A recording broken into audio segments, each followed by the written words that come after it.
안녕하세요, 국리지입니다.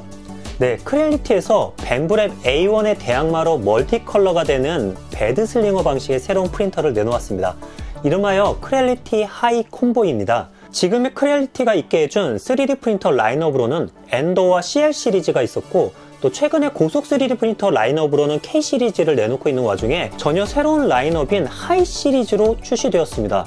언뜻 봐서는 엔더3의 계보를 잇는 프린터인데, 이렇게 새로운 이름으로 출시했다는 것은 크레얼리티사가 과거의 프린터와는 좀 선을 긋고 앞으로 새롭게 프린터를 내놓을 거라는 결심을 보는 듯한데요. 과연 이 하이 콤보는 기존 프린터나 벤브랩 A1 콤보와는 어떻게 다르고 또 어떤 특장점과 단점을 갖고 있는지 이번 영상을 통해서 이야기해 보겠습니다. 참고로 이 리뷰에서 사용된 프린터는 프린트 보드사로부터 제품을 제공받아서 진행하게 되었다는 점을 미리 말씀드립니다.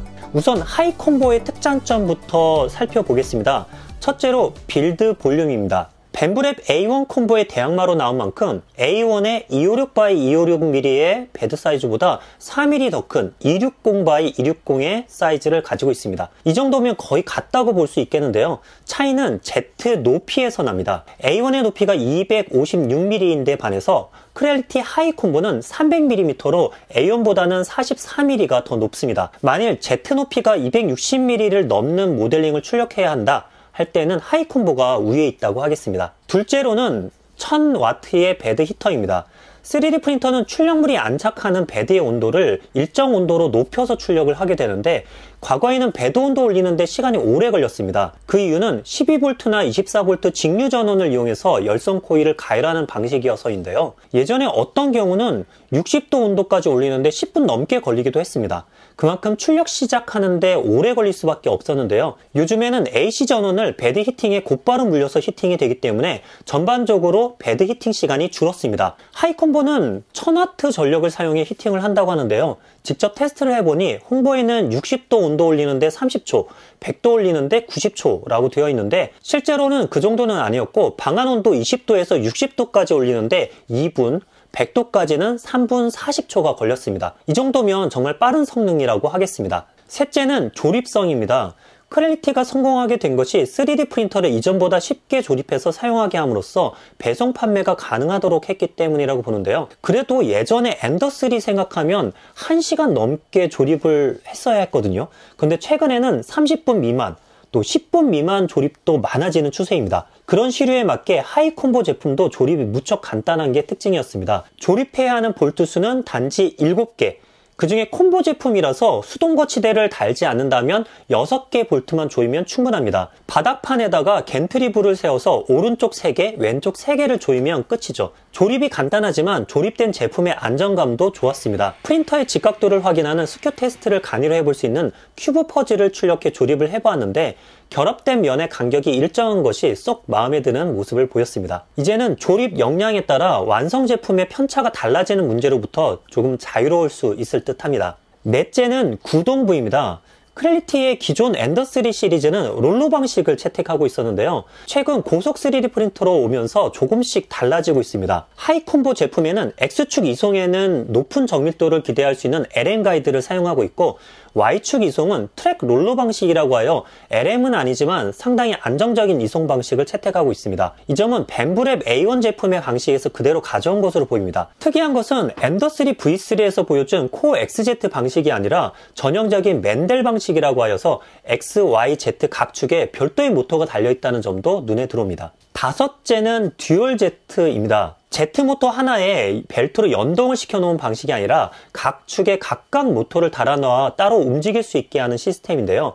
이것의 강점은 틸트 보정이 된다는 것입니다. 제가 임의로 수평인 겐트리의 한쪽을 높여보았습니다. 그런데 오토홈 하게 되면 상단으로 올라가면서 원래 수평의 위치로 돌아가게 됩니다.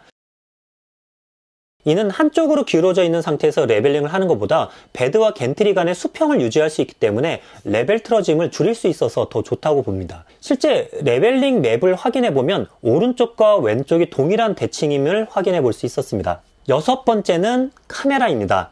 상대적으로 저렴한 가격대임에도 불구하고 기본으로 카메라가 장착되어 있습니다. 크레얼리티 클라우드 앱이나 사이트로 들어가서 원격 모니터링을 하거나 할 때 카메라가 있으면 아무래도 출력 상황을 지켜볼 수 있어서 안심이 되거든요. 그리고 카메라의 프레임 레이트가 벤브랩 A1 시리즈의 경우는 0.5 FPS로 2초에 한 장씩 화면이 업데이트 되는데 반해서 높은 프레임 레이트로 거의 실시간 움직임을 볼 수 있다는 점도 A1에 비해서 장점이라고 하겠습니다. 7번째는 베드 레벨링입니다. 최근 프린터들의 방향일 것 같은데요. 기존에는 베드 하단에 로드 센서를 두고 노즐이 베드를 누르는 순간을 포착해서 레벨링을 했다고 한다면 이전작인 K2 플러스에서부터는 좀 바뀌었습니다. 툴 헤드 내부에 스트레인 게이지를 장착해서 그것의 변형 여부를 센싱하는 방식인데요. 아무래도 베드 면적이 넓어지면 사방으로 분산된 로드 센서로 센싱하는데 어려움이 있어서 이런 방식을 고안하게 된 게 아닌가 생각이 듭니다. 그리고 헤드에 센서 하나만 장착하면 되어서 보다 저렴할 것도 같고요. 어쨌든 이 센서를 이용해서 모두 9x9 81포인트를 측정을 하는데 레벨링을 하고 원시 종이짝 출력을 해본 결과는 이와 같습니다.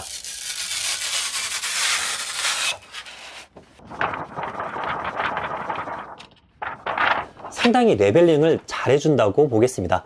8번째는 고속 출력입니다. 당연히 요즘 나오는 프린터들은 다 고속 프린터인데요. 과연 고속 성능이 얼마나 될까 해서 MVS 테스트를 해보았습니다. 모르시는 분을 위해 간단히 말씀드리자면 아무리 프린터 헤드가 빨리 움직여도 노즐이 필라멘트를 빨리 녹여내지 못한다면 출력이 제대로 안 되겠죠. MVS는 얼마나 노즐이 필라멘트를 빨리 녹여내는지 파악하는 테스트라고 보시면 됩니다. 하이스피드 전용 필라멘트가 아니라 저가 필라멘트의 대명사인 쿠빈의 일반 PLA 필라멘트로 진행해 본 결과 32 큐빅 밀리미터 퍼 세크 정도의 MVS 값이 나왔습니다. 보통 고속 프린터에서 일반 PLA의 MVS 값이 20에서 25였던 걸 생각하면 꽤나 높았는데요. 핫엔드가 어떻게 생겼길래 그런가 하고 헤드를 열어보았습니다. 그랬더니 히팅 부위가 생각보다 길었는데요. 노즐을 빼보니 기존 K1 시리즈나 엔더3 V3에서 사용된 짧은 유니콘 노즐이 아니라 K2 플러스에서 사용된 길이가 긴 유니콘 노즐이 들어가 있었습니다. 그러니까 32까지 성능을 보였던 것이구나 하고 이해가 되는 순간이었습니다. 9번째는 출력 퀄리티입니다. 앞에서 헤드를 열어봤을 때 쿨링팬이 양쪽으로 듀얼로 있고 덕트는 실리콘이나 고무 재질로 되어 있는데 쿨링 성능이 상당히 좋은가 봅니다. 수많은 트러스 구조가 있는 에펠탑의 타워 형성이 안정적이면서 깔끔한 결을 보였으며 하단의 아치형으로 보이는 부분이나 평탄한 브릿지 영역에서도 깔끔한 출력 결과를 보였습니다. 일반적인 출력 퀄리티를 확인하는 저의 레퍼런스 출력물인 50% 베이비 그루트 결과도 얼굴의 결이 깔끔한 형태를 보였습니다. 전반적으로 만족스러운 결과를 보여준다고 평가합니다. 점수로 하자면 10점 만점에 8점을 줄 수 있겠습니다. 10번째는 멀티컬러 출력입니다. 이름에 콤보가 붙어있는 만큼 사실 하이콤보 제품의 기존 제품 대비 가장 큰 매력은 멀티컬러가 아닐까 합니다. 벤브랩 A1의 대항마라는 별명이 붙은 이유도 여기에 있을 텐데요. 벤브랩 A1은 저가 모델에 맞는 별도의 멀티컬러 공급 유닛인 AMS 라이트를 따로 만들어 부착을 했다고 한다면 하이콤보는 기존의 K2 플러스에서 선보인 CFS 시스템을 그대로 가져와서 장착을 했습니다. 이렇게 함으로써 A1 콤보보다는 몇 가지 장점이 있겠는데요. 하이 콤보의 CFS 시스템은 밀폐형이기 때문에 내부 방습제를 통한 습도 유지가 가능하고 AMS 라이트가 프린터에 한 개만 장착되는 데 반해 CFS는 4개까지 확장할 수 있어 총 16개 필라멘트를 공급하는 게 가능합니다. 저는 이것을 이용해서 멀티컬러 출력을 해봤는데요. 손쉽게 자동으로 컬러 교체가 되면서 이런 멀티컬러 출력물을 얻을 수 있었습니다. 슈포지와 같은 멋진 작품도 간편하게 만들 수 있었고요. 무엇보다 CFS가 있으면 필라멘트 로드 언로드가 자동으로 되기 때문에 초보 입문자들에게는 멀티컬러가 아니더라도 상당히 유용한 제품이라고 하겠습니다.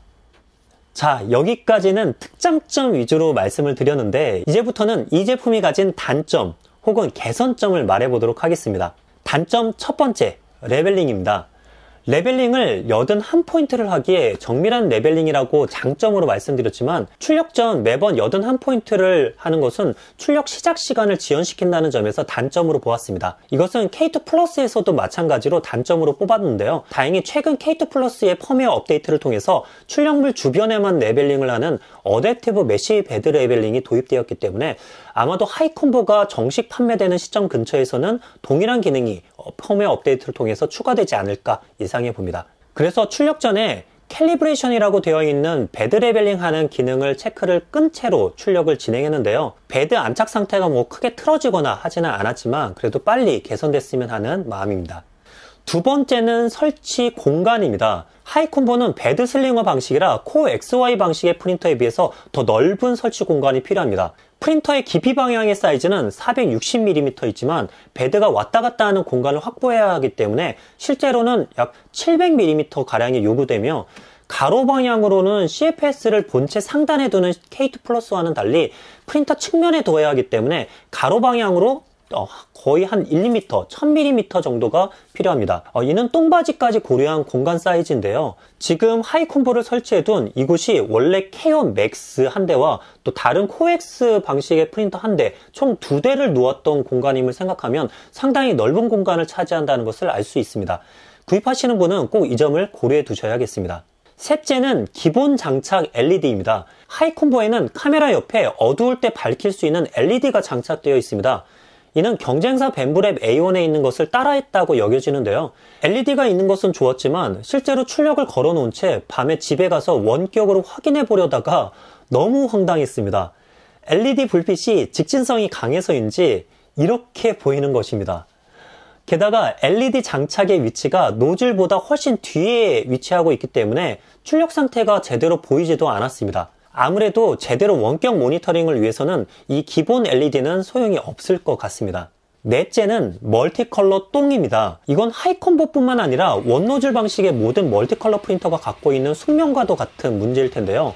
필라를 교체하고 나서 노즐 안에 남아있던 필라멘트 잔여물을 없애기 위해서 그때 교체 후 짜내는 필라멘트가 있습니다.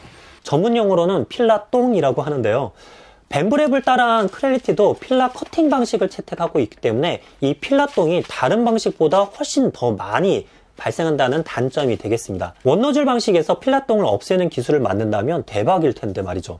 다섯째는 매뉴얼입니다. 프린터 언박싱 시에 당황스러웠던 적이 있는데요. 하이콤보 제품이라면 당연히 프린터 본체와 CFS가 함께 있는 이런 제품이기 때문에 매뉴얼도 함께 설치하는 걸 기준으로 만들어져 있을 거로 기대를 했는데 프린터 매뉴얼과 CFS 매뉴얼이 따로 있는 것입니다. 각각 있는 것은 뭐 좋은데 문제는 이 두 개를 어떻게 연결해서 세팅을 해야 될지에 대한 내용이 없어서 프린터 초보자뿐만 아니라 멀티컬러 세팅을 안 해보신 분이라면 난감한 상황이 올 것으로 봅니다. 저는 다행히 기존의 K2 플러스 때 CFS를 설치한 경험으로 무사히 세팅을 마칠 수 있었는데요. 아마도 정식 판매가 되는 시점에서는 해당 내용이 업데이트되어 매뉴얼로 나오지 않을까 기대해 봅니다. 자, 여기까지 크렐리티가 내놓은 벤브랩 A1 콤보의 대항마 하이콤보 제품에 대해 리뷰해 보았습니다. 제가 바로 직전에 현재 판매가를 확인해 보니 A1 콤보가 86만 7천원, 그리고 이 제품 하이콤보가 74만 7천원으로 12만원이나 저렴한 가격임을 알 수 있었습니다. 조금 더 큰 빌드 볼륨과 확장성 높은 밀폐형 멀티컬러 유닛인 CFS 장착, 그리고 가격, 이 세 가지가 A1 콤보의 대항마로서의 무기가 아닌가 싶습니다. 이 제품에 대한 리뷰를 보고 구입을 희망하시는 분은 아래 프린터 보드사의 구입처 링크를 남겨놓겠으니 참고하시기 바랍니다. 궁금하신 점 댓글로 남겨주시길 바라며 앞으로 이 제품을 이용한 또 다른 컨텐츠로 찾아뵙겠습니다. 모두들 즐거운 프린팅 생활 되시길 바라며 이상으로 붕이지였습니다.